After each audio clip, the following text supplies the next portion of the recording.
كلا إذا بلغت التراقي وقيل من راق وظن أنه الفراق والتفت الساق بالساق إلى ربك يومئذ المساق.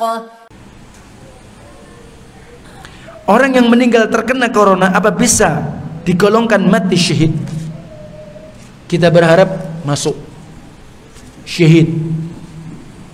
Ya. Kenapa? Maka corona termasuk wabah karena hadis Aisyah ketika beliau bertanya tentang taun. Ya, tentang taun. Taun itu wabah. Bahkan terkenal waktu itu namanya taun Amwas. Terjadi di negeri Syam. Dan di negeri Syam itu hampir 30.000 meninggal karena sebab taun. Dan ketika Umar ibn al-Khattab Amirul Mukminin, waktu itu beliau mau masuk, maka tersebar taun di Syam. Maka ketika itu Umar pun bertanya kepada gubernur, saya masuk atau tidak?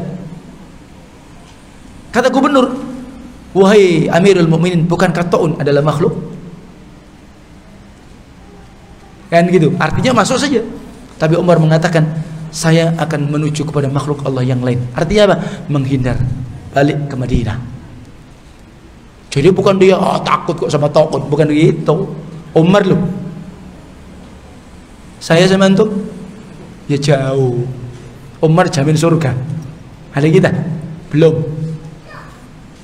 Ya kita berharap min ahlil jannah. Amin. Tayyib. Jadi seperti itu. Maka ketika itu taun adalah Allah kirimkan, maka itu sebagai azab bagi orang-orang yang kafir dan untuk sebagai pengingat orang yang lalai.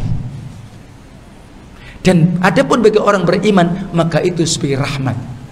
Barang siapa ketika kemudian tersebar wabah di negeri dia dan dia yakin bahwa itu adalah takdir Allah dan dia bersabar di dalam negeri itu dan kemudian dia terkena penyakit itu, maka dia adalah mendapatkan pahala ka'ajri syahid, mendapatkan pahala seperti orang yang syahid di jalan Allah.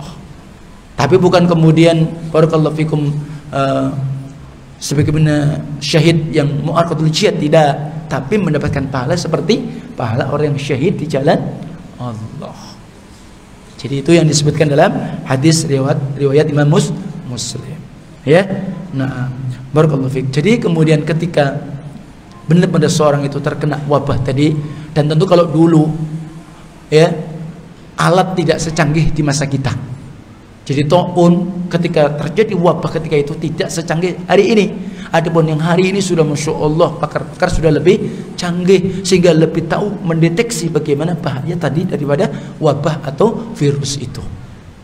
Maka tanpa ragu bahwa naam corona ini membahayakan, bukan main-main. Lebih-lebih perkembangannya Delta dan ini wallahu a'lam. Tentunya kita berlindung kepada Allah Taala. Semoga Allah menjaga kita semuanya, menjaga keluarga kita tentu dari berbagai macam penyakit dan wabah yang menular. Itu insyaallah taala yang disampaikan, wallahu a'lam. Wassallallahu ala nabiyyina Muhammad wa akhiru da'wana alhamdulillahi alamin. Subhanakallahumma wa bihamdika asyhadu an la ilaha illa anta astaghfiruka wa atubu ilaik. Assalamualaikum warahmatullahi wabarakatuh.